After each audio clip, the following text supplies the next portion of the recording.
में और फैसले में फर्क होता है। ये फैसला हुआ है।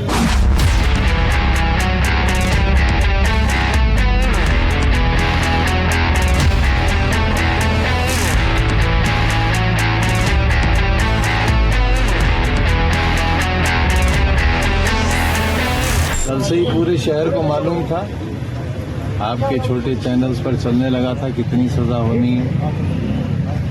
क्या कहें इससे ज्यादा, ये भी मालूम था कितनी सजा होनी है, कल से मालूम था। आप पर चल भी रहा था, अब आपने जजमेंट देख लिया होगा, हमें आज पता चला।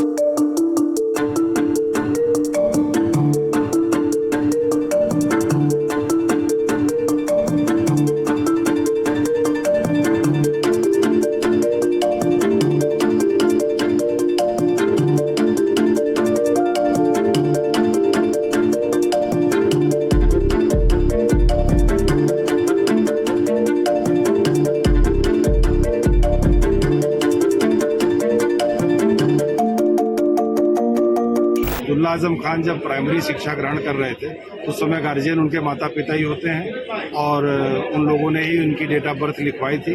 और जब ये माइनर थे तो इनके पिताजी मोहम्मद आजम खान साहब ने अपने सिग्नेचर से इनका एक पासपोर्ट बनवाया था जिसमें इनकी डेट ऑफ बर्थ 93 लिखी गई थी।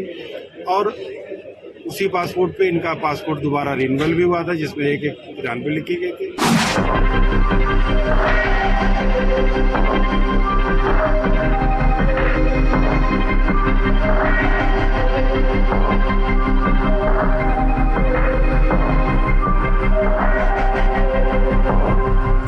दो जन्म तिथि का इस्तेमाल करके अब्दुल्ला आजम खान ने अपने करियर में ऊंचाइयों को प्राप्त किया और एमएलए बने, और एक जन्म तिथि जो थी जिससे उन्होंने उच्च शिक्षा प्राप्त की। तो ये दोनों चीजें साइमल्टेनियसली इन्होंने पहले जहां पे इनको जिस जन्म तिथि से लाभ मिला उसको लिया, बाद में इनको लगा कि एमएलए बनना है तो इन्होंने अपना जन्म तिथि 90 कर दिया और जब 90 किया उसके बाद से इन्होंने एमएलए का चुनाव किया।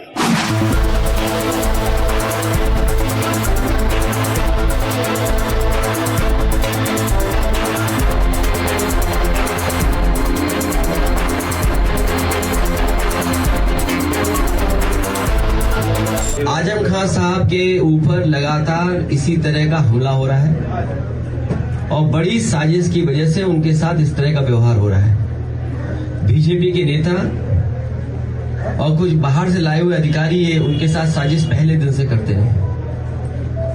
और ये बात हो सकता है मैं गलत कहूं, हो सकता है लोग मेरे पे टिप्पणी करें, लेकिन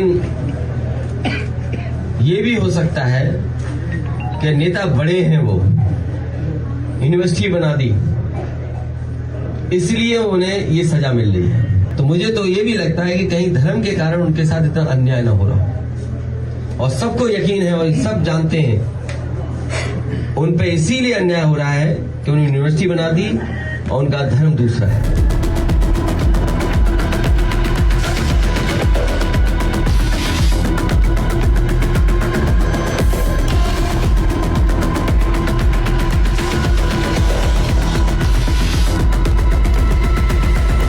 आज इनको इनके जो कृत्य थे उसकी सजा मिली है, और मुझे पूरा विश्वास है कि आगे भी जितने इन पर जो मुकदमे हैं जो इस तरीके के हैं उसको सजा इनको और मिलेगी।